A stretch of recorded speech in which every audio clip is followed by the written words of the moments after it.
இன்றைக்கி நைட்டு எங்கள் வீட்டில் என்ன சாப்பாடுன்னு பார்க்கலாம். இன்றைக்கி சஷ்டி விரதம்.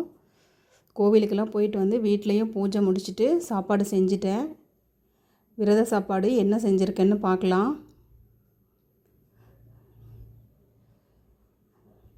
சுட சுட வெள்ளை சாதம்,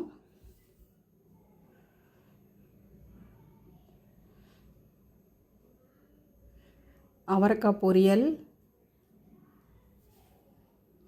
கேப்சிகமில் பஜ்ஜி போட்டிருக்கேன், அப்பளம், பருப்பு கடைஞ்சி தாளிச்சிட்டேன். அந்த இருத்த தண்ணியிலே ரசம் வச்சுருக்கேன். இதுதான் எங்கள் வீட்டில் இன்றைக்கி சஷ்டி விரத சாப்பாடு. நீங்கள் எல்லோரும் சாப்பிட்டாச்சுங்களா? என்ன சாப்பிட்டீங்கன்னு கமெண்ட்டில் சொல்லுங்கள்.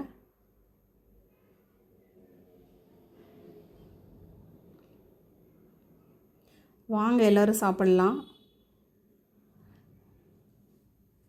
எல்லோருக்கும் குட் நைட்டுங்க.